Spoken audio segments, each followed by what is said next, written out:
Hello everyone and welcome to episode 13 of the WCW 2000 save here on TEW IX. We are getting right into it this week. Just get straight into Nitro at this point. There's no beating around the bush. Nothing's really happened in the past week, so I don't see the need to show you anything that's not really happening. So we're just going to get right into it. We are opening the show with Hulk Hogan opens alone in the ring. He says that once again Randy Savage is not in the building. But this time it isn't because he didn't want to be here, it's because of the punishment he took last week. Hogan says that was a snippet of what will happen at Uncensored and says if Savage dares to even come to the arena on Sunday, there's no guarantees on how he'll leave the arena after their match.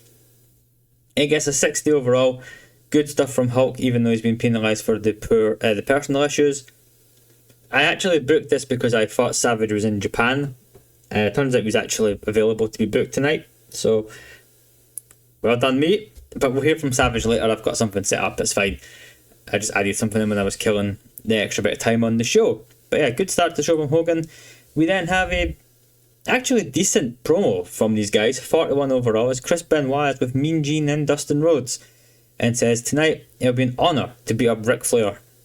I've put tonight twice, but anyway, he'll beat up Ric Flair tonight before he turns his focus to Booker T. He laughs when asked why he interfered in Booker's match with Sting last week. He says, look, it's just business. That's what happens around here. Dustin then takes the mic and says, look, Booker T, if you think you're destined for the top of this company, then prove it. Thunder, me versus you, Dustin Rhodes versus Booker T. That should be a pretty good match. This is a decent promo, to be fair. Considering it's Benoit, it's decent. We then have what is not a very good promo. I forgot to add Rey Mysterio to this, didn't I?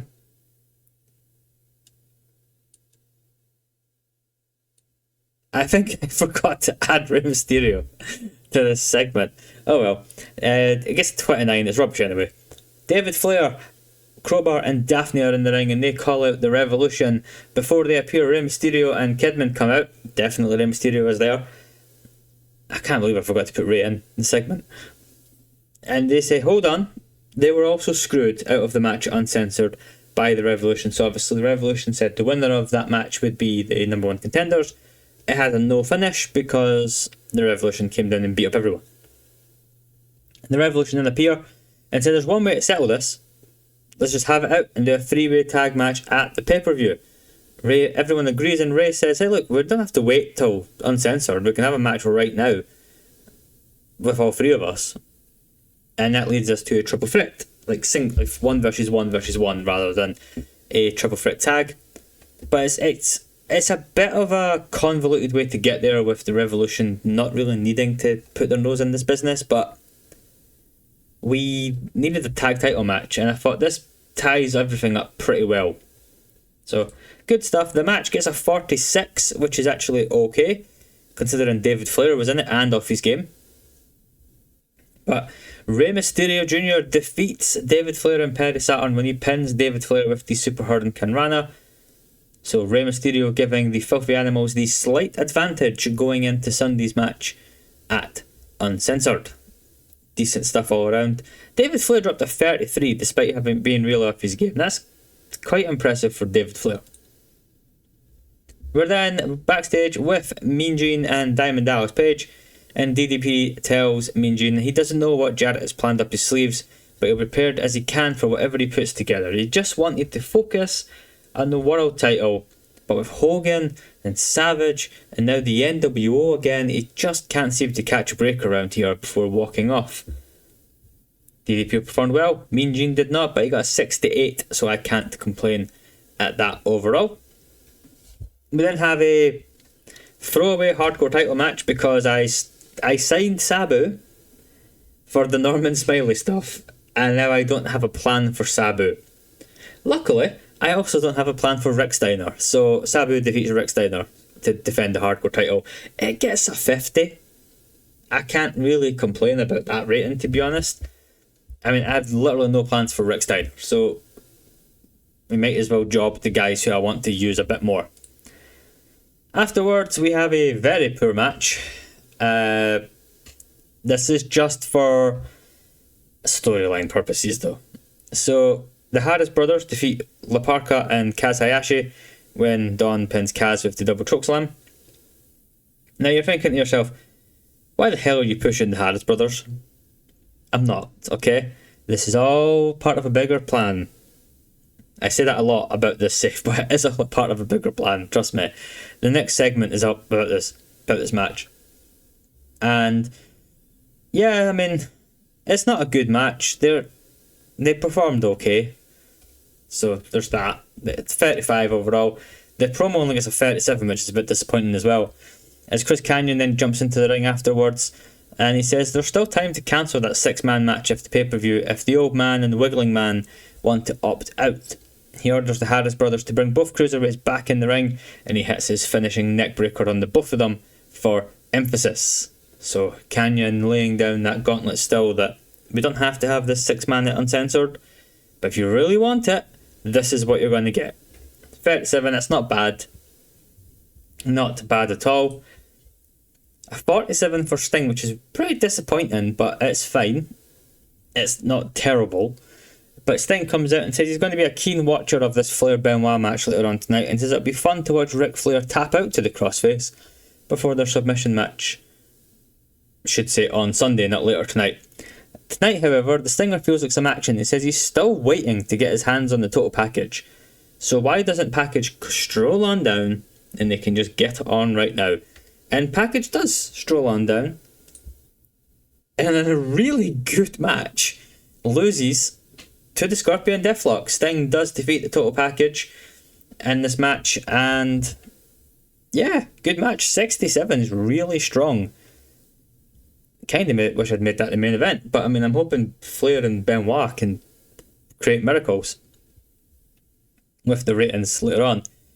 But yeah, Package gets defeated, and Piper gets into the ring to basically try and help Package get back to his feet.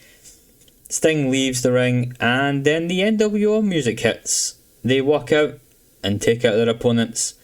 On Sunday, Nash hits the jackknife, Hall hits the outsider's edge, and the message has been sent that on Sunday, Nash and Hall are not here to play fun and games. They're here to do business, and they're going to take out these two old-timers and send them to the retirement home. They then have a very poor promo, but hopefully it's fine. Mean Gene welcomes Brian Clark back to WCW, but asks, why on earth did you attack Sid Vicious last week? Clark says there's only one way to come back, and that's to take out the biggest guy available. He's sure Sid will be wanting revenge, so there's no reason to wait. If Sid wants some, he can get some on Thunder. Clark will be waiting in the ring. All Sid has to do is come on down for a fight. And that match will happen on Thunder. Brian Clark versus Sid Vicious should be, I say should be good. I put Sid in the pre-show match, because my pre-show matches at the moment are literally just chuck all of the big names who weren't wrestling tonight or weren't featured on the show into a big multi-man match and put on Work the Crowd, so there's little effort going in, just to keep everybody happy that they've been booked. And Sid phoned in his performance in that. So we're back to Sid potentially not wanting to play ball with us, which is annoying. Because we realised Randy Savage was available to book, he's speaking via satellite, clearly hurt from the attack last week. He tells Hogan that his days around here are numbered, and if Hogan wants to get down and dirty, Macho has no problem going down there with him. And uncensored, Hogan is done. Obviously, Savage is leaving this company in a couple of weeks, so I think the outcome at the pay-per-view is going to be a huge surprise, but we need to keep building the match.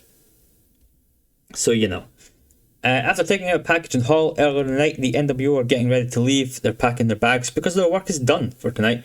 As there's a camera nearby, Jarrett takes a second to tell DDP, turn up on Thunder, as he'll reveal what match they're having uncensored before they leave. Basically. Simple enough. And in our main event match, I made the right decision. Ric Flair defeats the US champion Chris Benoit by submission with the figure 4 leg lock after interference from Booker T. So Booker T gets his revenge. He distracts Benoit, Benoit then falls to the figure 4 leg lock. Great match, 77's fantastic. Benoit was off his game and Ric Flair got penalised for poor form. So the fact they dragged the 77 is very encouraging should we want to run this match back in the future. But in the post-match, we have Sting has had enough. Flair won't let go of the figure 4 on Benoit, so Sting comes down and they get into a brawl as Nitro comes to a close. A 55 overall means a show rating of 70, which is fantastic. A great main event, a really good show rating as well. It shows that we can put together good TV shows, which is a nice change to what it was earlier, and also changing to main event focus. I think thank you to whoever suggested that, because that has been a lifesaver for the save. It's really helped the ratings get good. We've actually made more money than usual for a change, so that's good. In our popularity recap, we've gone back up in some areas, so yeah, that's a win. That was a good show. I'm happy with that. I'm really happy with that. There's days where I think, oh, this WCW save, it's quite a lot of typing and a lot of work to put Nitro and then Thunder together, and trying to make it as interesting and not rehashed as possible. There's mistakes, obviously. I always make mistakes. I repeat stuff. I don't fully explain things or things like that. But yeah, that's a good show, and shows like that make me really want to continue the save until it comes to an obvious end point. And we got a really good TV rating as well. Mike Chioda's leaving the WWF potentially. Interesting. Who's our best referee? This is the content you're all here for. Who's the best referee in the company? Roll referee. Alright, Billy Silverman, 87, 89, 59, 77, 80. Yeah, so Mike Chioda would be the best ref in the company, but we're not going to sign Mike Chioda. We're trying to deal with this money situation, but that extra little bit of money that we've made on Nitro is a nice bonus. Our sponsorship's gone up as well. We might be able to claw this back. Unfortunately, our pay-per-view revenue is just atrocious, and obviously Uncensored is our next big show, which is less than ideal. But it is what it is. Obviously, we're getting somewhere. The backstage is still abysmal. I mean, it is. It's just abysmal, but I think we're getting there. I'm going to go and finish booking Thunder, and we'll be back in just a second. So I'm going to be honest from the outset here, I don't think this is going to be a very good episode of Thunder. I think we've got some good stuff booked, but I am not confident in the choice that I made for main event. But we'll see. We'll see what happens. As I said, I am still toying with Thunder and like what we want to do long term. Do we just get rid and just do the one big show? We will see. We can have those discussions maybe after Uncensored. But Ric Flair calls out Sting to the ring for a fight. Sting then makes an appearance, but he doesn't come down to the ring. He says, I'm not going to fight you, Rick. I just needed you to step away from Chris Benoit. They go over their long history together and say, look, the Uncensored, there are no rules. It's first man to make their opponent submit, wins the match and the title. And Sting just says that's how it should always be. And he holds the title high to signify that, look, I will still be the champion after Sunday. I've beat you before, I've beat you many times, you've beat me many times. This is a one-on-one contest, submission match. First to make their opponent submit wins. No cheating, no sneaky pinfalls, nothing. It's a 66 promo to start the show, so that's really good, at least. We then have this. So Berlin comes out to the ring because he's not been on TV recently and says it's lack of challenge at Uncensored. So he's got a lack of challenge at Uncensored and he's bemoaning that, saying like he's mowed through everyone in this division pretty easily since winning the title, and he's just looking for a bit of a challenge really. He's a bit bored and he goes to leave the ring, but the lights go out. They come back on and the wall is laying out cold with a steel chair draped on top of him. And yes, At Uncensored, it will be Berlin defending the Cruiserweight Championship against the Hardcore Champion Sabu. I needed someone who was under the weight limit, and Sabu is one of those people, so I thought, this is an idea we can put together, and then once Uncensored happen, I can have a full think about what I want to do with the Cruiserweight title. But Sabu's Hardcore title not on the line, just the Cruiserweight Championship.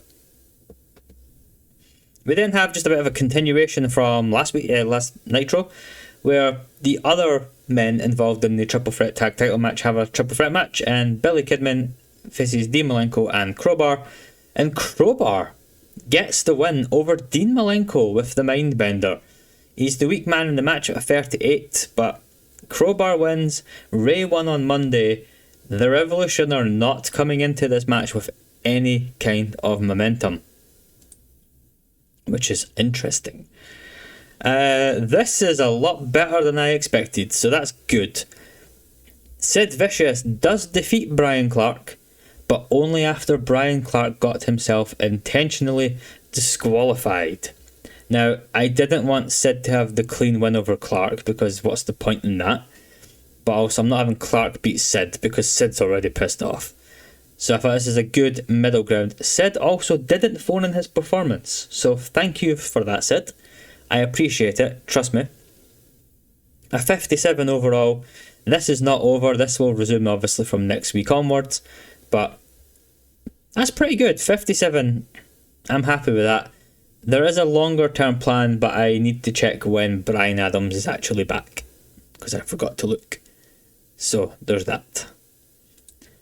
We then have a promo with Mean Gene asking Norman Smiley and Hacksaw Jim Duggan if they found their third man for Sunday night. They say yes they have, but it'll be a surprise for the fans, and they'll have to wait and find out at the same time as Canyon and the Harris Boys.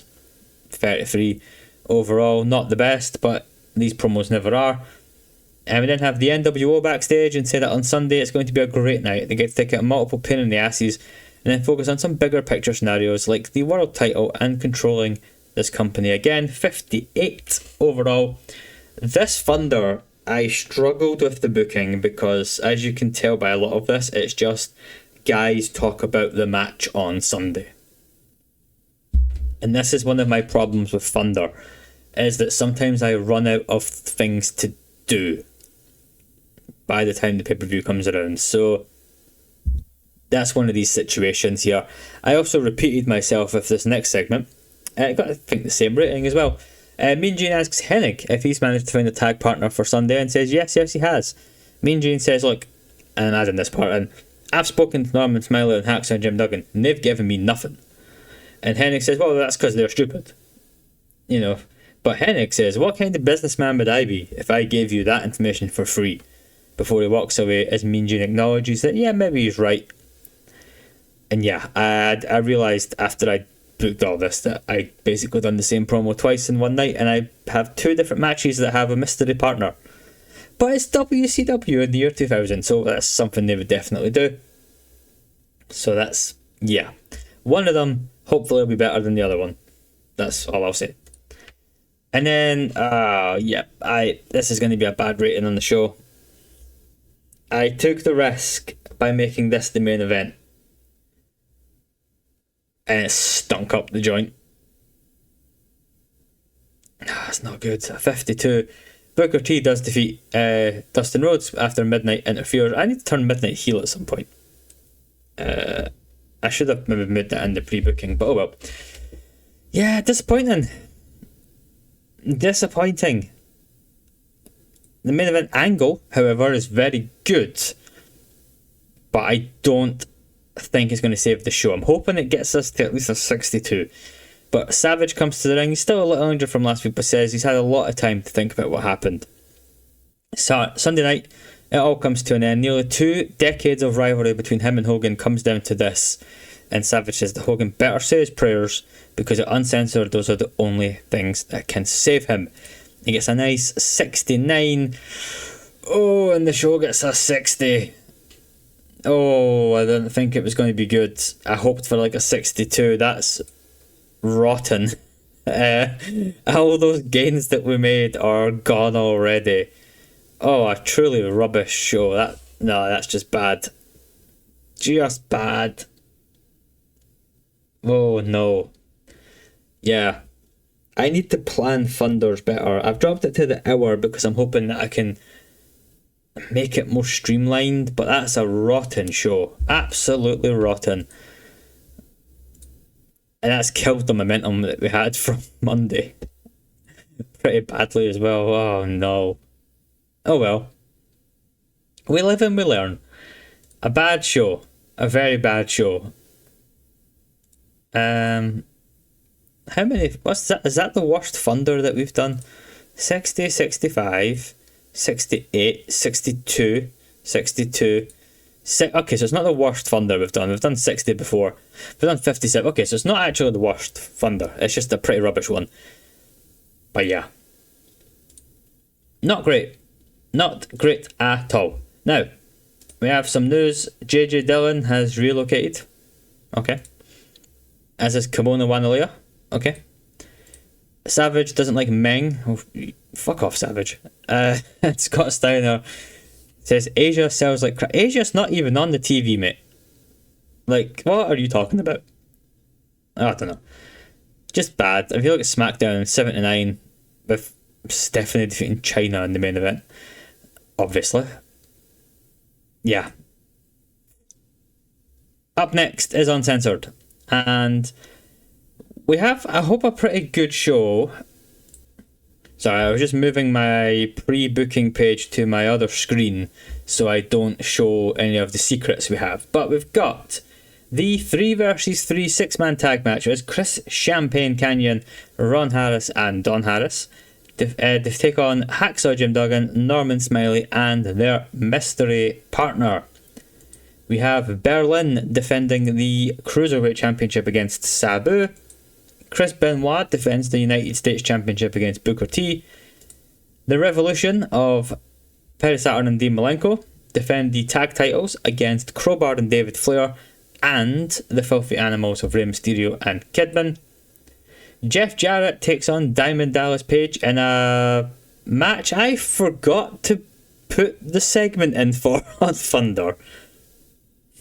God, man. I'm bad at this game. Okay, so retconning. Jeff Jarrett says it's going to be a guitar on a pole match against Diamond Dallas Page. And yes, I'm booking the Harris Brothers on pay-per-view, and I'm booking a pole match on pay-per-view, and also Hacksaw Jim Duggan. And you're telling me that I don't know how to book WCW? Come on now. Yeah, so I forgot to put that segment in on Thunder like a complete idiot.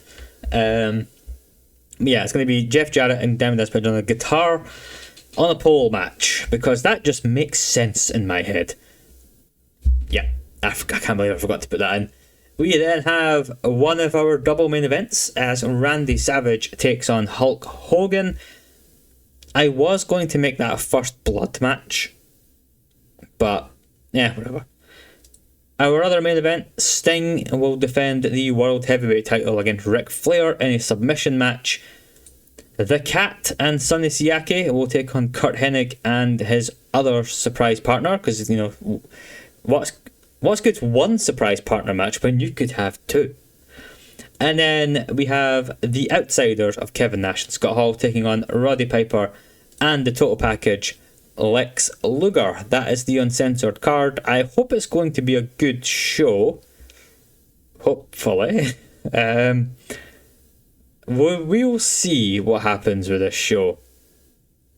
One thing, by the way, I just realised, I don't think I've actually mentioned this at any point. We signed John Cena, by the way. He's in developmental. We sent him down there. He's had a few matches. So, I forgot to mention that. Also, Necro Butcher and Cliff Compton defeated John Cena and Ray Gordy. What a match that is.